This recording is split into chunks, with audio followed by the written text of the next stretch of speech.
Have you ever wondered about the cryptic figure of Babylon the Great as described in the Book of Revelation?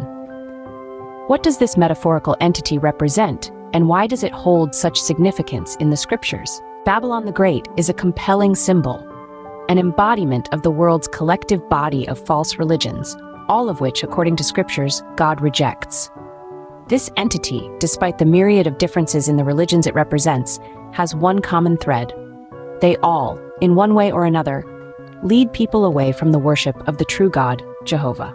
The keys to identifying Babylon the Great lie in its portrayal in the scriptures. It is described as a woman and a great prostitute with a name that is a mystery, Babylon the Great. These descriptions make it clear that Babylon the Great is a symbol, not a literal woman.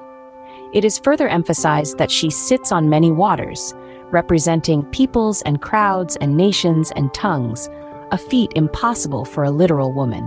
Moreover, Babylon the Great is an international entity. She is called the Great City that has a kingdom over the kings of the earth, signifying her global reach and influence. But what kind of entity is she?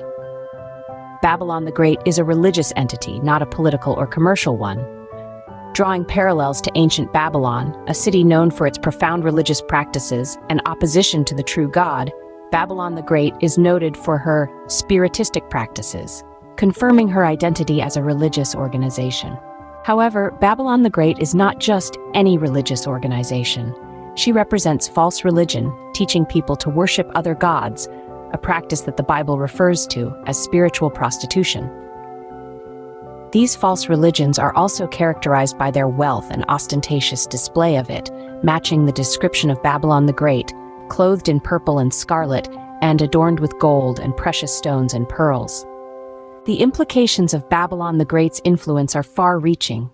She is held responsible for the deaths of all those who have been slaughtered on the earth. Throughout history, false religion has incited wars, fueled acts of terrorism, and misled people about the nature of Jehovah, the God of love. The teaching of hellfire, immortality of the soul, and the Trinity is a satanic belief and is part of false religion. In summary, Babylon the Great symbolizes the world's collective body of false religions, a metaphorical entity with international reach and influence. She is characterized by ostentatious wealth and the propagation of spiritual prostitution. Her detrimental influence has contributed to bloodshed and conflict throughout history. This understanding underscores the scriptural call to get out of her, emphasizing the need to separate oneself from false religion.